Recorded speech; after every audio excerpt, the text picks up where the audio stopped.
Au 15e jour du confinement, je suis au taquet. Hier soir, avant de me coucher, j'ai commencé une série. C'était bien, donc je l'ai terminée. Je me suis rendu compte que c'est comme si j'avais maté un film de 10 heures. Du coup, je suis décalqué, mais j'essaie de garder le bon côté des choses.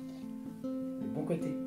Je prends soin de mes plantes. Il paraît que la folie du confinement, c'est quand on se met à parler aux objets qui nous entourent. Heureusement pour moi, Edgar n'est pas un objet. Oui, je discute beaucoup avec Edgar. Faut dire qu'on a plein de points communs. Il adore prendre des bains de soleil, comme moi. Il écoute Radiohead, comme moi. Il boit uniquement de l'eau.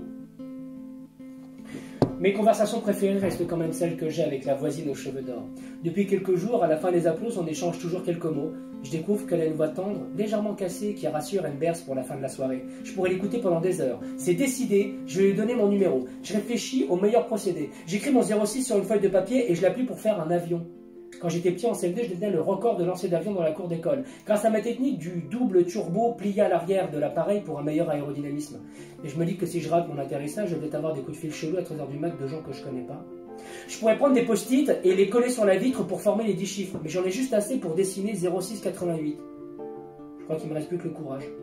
Je décide de mettre une chemise. Ce soir, elle me verra sur mon meilleur jour. J'opte pour celle en jean, mi-classe, je me prends pas trop la tête dans la vie. Quand elle me dira à demain, je lui dirai, et pourquoi pas à tout à l'heure? On peut s'appeler peut-être.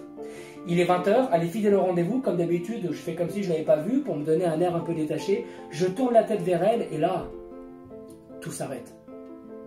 1, 2, 3, 4. C'est pas normal. 1, 2, 3, 4, il y a un problème. 1, 2, 3, 4. J'ai bien compté. Il y a 4 mains qui applaudissent à sa fenêtre. À côté d'elle se tient un homme. Ils applaudissent ensemble avec une complicité déconcertante. Putain, c'est qui ce mec?